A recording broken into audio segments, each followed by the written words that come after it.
Kasi hindi man pwedeng, oh, medyo may problems lang. Hindi man pwede puro sugarcoating lagi.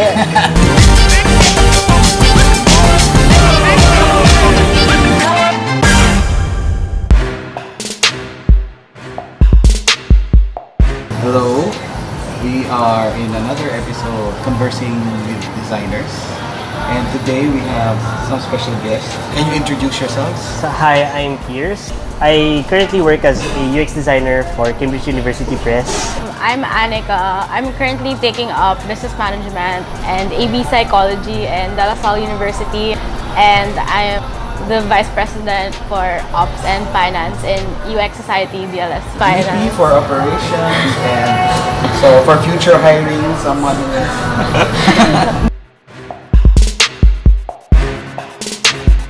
Basically, what we're doing is spreading UX to the school. We do it parang seminar or workshop style. We call in an external speaker, and then they teach basically like the 101, the basics. And then we try to have a little activity para ma-apply naman nung mga attendees yung mga natututunan nila. Right now, one of our biggest challenges is when we recruit, people usually come to us and they're like, oh, is this a computer science org? And we're like, no. So we try to explain to them, and when we explain to them properly what UX is, because people think right now it's just website coding. They're hacking. Yeah, it's all behind a fixed firewall emulator, but here's the beauty. You know I didn't understand anything you just said, right? And I'm like, no. Really? That's what they think? That's why when I tell them where I'm from, they're very surprised. Now, what are you doing here? How did I get here? Design is, I guess within work, it's really more of trying to let the different kinds of people understand what design really is. Why do you need to do that? Usually kasi yung design team, sila yung gagawa ng mga icons, logos. The designers are icons and logos. Tapos, kailangan mo ng icon, punta ka kay Pierce. Ay, kailangan mo ng illustration, punta kayo kay Pierce. That's the challenge.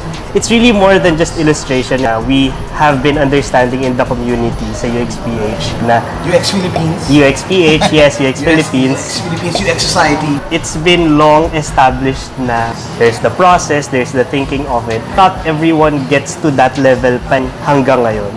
So, continuous education, I think, yun yung nag-i-inspire sa akin. The more people get to understand it, the more na parang mas they want to be part of it. It gets kind of tiring.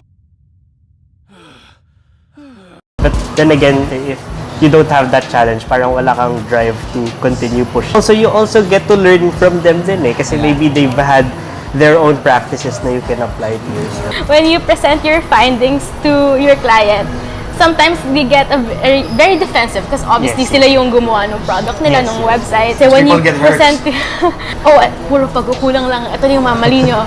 You also have to show them the good parts and to get how you can work together to improve the product further. Kasi hindi man pwedeng, oh, medyo may problems lang. Hindi man pwede puro sugarcoating lagi. We tend to take it personally. That it's actually hard to tell Filipinos straight up that, oh, okay, these are the problems, even Asians in general. We tend to take things more personally, or they know the meaning of how it's like being assertive. Yay, Wow, grilled looks cheese. good. Wow, it looks so nice. Looks nice. This is Pierce's food. Look at that. Actually, I should have ordered that. Yeah, that looks nice. Grilled cheese. What are fundamental UX skills na tinuturo? Ikaw, when you manage events, so Pierce manages events for UXPH and Philippine Web Designers org. What are the fundamentals that should be known by everyone? Yung pinaka-important is you know how to talk, you know how to communicate, because it's where all the other skills connect. If you can't communicate properly as a facilitator, how could you do a proper usability test without being able to know how to communicate well? If you're going to hold interviews, how could you interview someone if you don't have enough charisma to properly do an interview? Most people going into UX design tend to be introverted. But Napansin ko rin yan. yeah, That's like majority of the people I work with. Going to design, yeah, they're mostly introverted, but certain scenarios or moments call for introverts to really have to wear an extroverted mask, or maybe just to be as A bit more assertive, maybe. to be more assertive or be more charismatic. For me, engagement is really, really important. Firstly, to gauge their level of interest, to see how much they want to learn. So when you engage with them, they feel like we're not just teaching them like a teacher. Meron talagang you're forming some sort of rapport with them. And for me, that's very important to keep them interested in whatever it is we're trying to tell them. Give the message to them that UX is for more than just computer science na industry. Parang mas medyo psychology more most of the time really understanding people yun yung part Yes. yung design part parang offshoot na lang ng understanding people Yes. Not all products or outputs for UX research Yes. is a website. Sometimes it's a process. For me, what I usually do to keep students engaged is I try to see first like who are the active ones who are like, oh, okay, what's this? Then that's when I try to pull them up to certain projects or to certain community meetups like for UX Philippines again. Yay, UX Philippines. UX Philippines. It's when they get to feel that, oh, okay, I think I'm finding more meaning to this. I brought one of the going to be an officer for UX Society before. Nung first time niya maka-attend ng UXPH meetup, that's when he realized na, oh, okay, I feel like being a part of a family, and then I get to learn so much. I remember he told his parents na, okay, I'm going to this event. Then yung iniisip sa kanya, oh, hindi, pupunta ka na ng party. Like, oh, okay, medyo party boy lang siya. But if you get to bring them somewhere with meaning, they can actually be a better person themselves.